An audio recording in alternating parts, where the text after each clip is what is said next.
विधानसभा में आज की कार्यवाही सुबह 11 बजे प्रश्नकाल से शुरुआत होगी। इसकी राज्यपाल अभिभाषण पर वाद विवाद जारी रहेगा तो यूडीएच मंत्री धारीवाल वार्षिक प्रतिवेदन और आवासन मंडल का वार्षिक प्रतिवेदन 2021-22 रखेंगे। अजमेर और जोधपुर विकास प्राधिकरण के वार्षिक प्रतिवेदन रखेंगे।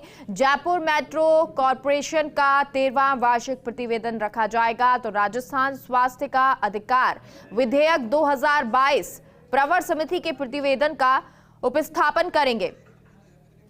और सहयोगी नरेश हमारे साथ इस खबर पर विधानसभा से लाइव जुड़ गए हैं। तो 11 बजे नरेश, ये विधानसभा की शुरुआत होगी, क्या कुछ आज के दिन में खास रहने वाला है?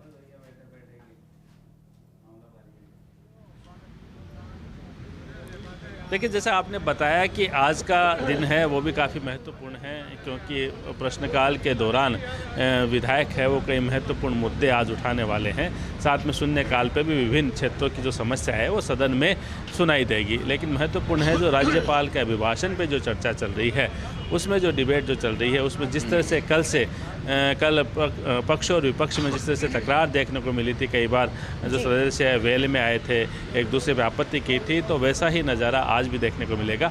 हालांकि सरकार की कोशिश रहेगी किस तरह से फ्लोर मैनेजमेंट रखे। आज विपक्ष की रणनीति है सरकार को कानून व्यवस्था को लेकर घेरने की, क्योंकि जिस तरह से राजधानी में फायरिंग हुई थी, हालांकि पुलिस ने उन आरोपियों को पकड़ा है, लेकिन कानून व्यवस्था को लेकर सरकार को घेरने की पूरी कोशिश जो है वो विपक्ष की रहेगी। लेकिन सरकार की तरफ से क्या तैयारियां है, उसके लिए हम बात करते हैं। उप मुख्य सचेतक महेंद्र चौधरी है, वो हमारे साथ मौजूद, उनसे हम बात करते हैं। कल पेपर लीक का मामला विधानसभा में उठा था, किसानों की जो फसल बर्बादी उनका मामला उठा था। आज विपक्ष जो है वो कानून व्यवस्था को लेकर जो है वो चाहता है कि सरकार से जवाब मांगे, सरकार पे सवाल उठाए। तो किस तरह की तैयारी है आप लोगों ने की है, क्योंकि कानून व्यवस्था एक बड़ा मुद्दा है, जिस तरह से जयपुर में फायरिंग हुई थी उसको लेके? देखिए, कहीं पर भी देश में हो चाहे प्रदेश में हो, किसी भी स्टेट में अगर किसी प्रकार की घटना घटित होती है तो उसके ऊपर तुरंत कार्रवाई होनी चाहिए।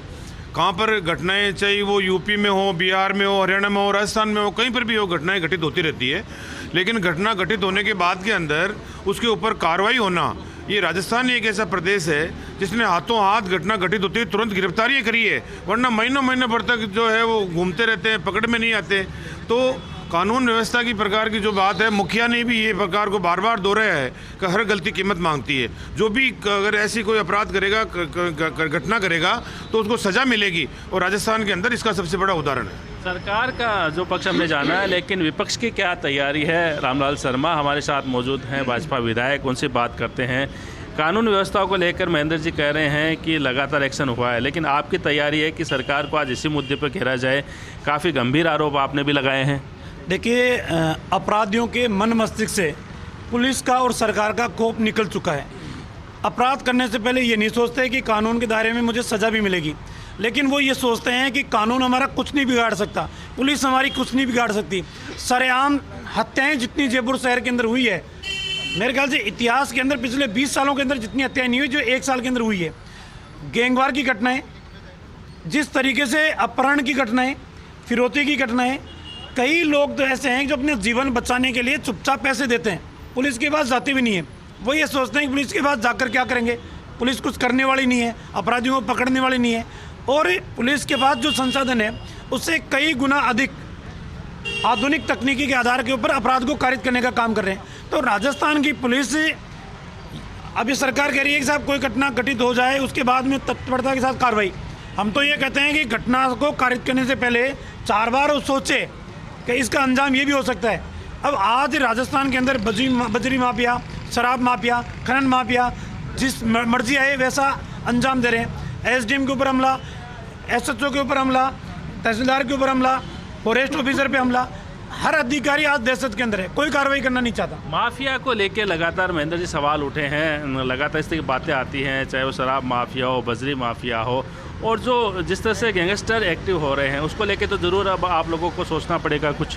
देखिए, अभी रामलाल जी ये कह रहे थे कि जो घटनाएं घटित हुई है राजस्थान के इतिहास के अंदर, वो इनको भी पता है कि इनकी पूर्ववर्ती सरकार के अंदर जो 72 गुर्जर जो मारे गए थे वो भारतीय जनता पार्टी का कार्यकाल था। टोंक के अंदर सोयला के अंदर जो किसान पानी मांग रहा था उसमें जो हत्या हुई वो भारतीय जनता पार्टी के शासन में हुई। गढ़साना के अंदर पानी मांगते हुए किसान पे गोलियां चली तो वो भारतीय जनता पार्टी के शासन में हुई। 3 काले बिल लेके आई, तो किस प्रकार महीनों भर तक आंदोलन किया था देश में किसानों ने, कितने किसान उसके अंदर मारे गए, वो भारतीय जनता पार्टी के टाइम की हुआ। तो उदाहरण है कई प्रकार के इनके, तो जो लंबे चौड़े। रही बात, आप कहते हैं कि भाई कोई भी किसी प्रकार का अगर वारदात कहीं पर भी हो रही है माफियाओं द्वारा, तो कोई भी सरकार माफियाओं को बख्शने वाली नहीं है। और ये तो राजस्थान है, राजस्थान के अंदर कानून व्यवस्था के मामले के अंदर मुखिया जी ने मीटिंग लेकर अधिकारियों को सबको एक निर्देश दे दिए गए हैं कि कोई भी प्रकार की वारदात होगी मैं उसको बख्शने वाला नहीं हूँ, तो तुरंत कार्रवाई भी आत्महत्या हो रही है। मुखिया जी ने निर्देश दे दिए हैं कि कोई सब कार्रवाई होगी, कहीं कोई बख्शने की चीज़ नहीं है। देखिए, गोपालगढ़ की घटना हुई, इनके शासनकाल में हुई। पौल मोहम्मदी की घटना हुई, इनके शासनकाल में हुई। आईजी गल्होत्रा पिटे रामगंज में, इनके शासनकाल में पिटे। हरीश मीणा डीजी गए थे पौल मोहम्मद के वहाँ अंत्येष्टि के बाद में बैठने के लिए, वहाँ पिट के आए। क्या कार्रवाई की इन्होंने? तुष्टिकरण की राजनीति करने का काम करते हैं। करौली की घटना के उपरांत मुखिया जी स्टेटमेंट दे रहे हैं कि आपत्तिजनक नारे लगने की वजह से घटना हुई है। कोई आपत्तिजनक नारे नहीं थे। जोधपुर में तो कोई जुलूस भी नहीं था, कोई शोभा यात्रा भी नहीं थी। फिर कैसे आपने जनता को मरवाने का काम किया? तुष्टिकरण का आरोप लग रहा है आप पे, तुष्टिकरण का आरोप लग रहा है। ये तो इनका तो एक ये बात करने का एक अंदर की आत्मा से ये जान सकते हैं कि इस प्रदेश के अंदर दलित को घोड़ी पे उतारा गया। दलित व्यक्ति को घोड़ी से उतार कर वो दूल्हा नहीं बन सकता, घोड़ी पे नहीं चढ़ सकता। मेरा सीधा सा आरोप है भारतीय जनता पार्टी पर, इनके शासनकाल के अंदर क्या क्या नहीं हुआ। धर्म पे लड़ा दिया इन्होंने, दीपावली पे झगड़ा करा दिया, ईद पे झगड़ा करा दिया। कहाँ पंगे फसाद नहीं करने, ये 1 महीने के अंदर 1 साल में अब और करने की कोशिश करेंगे और इनके पास में कुछ नहीं है। धर्म पे लड़ाते हैं आरोप है। हमारा एक ही सिद्धांत है, हकदार को सम्मान मिले, गुनहगार को सजा मिले।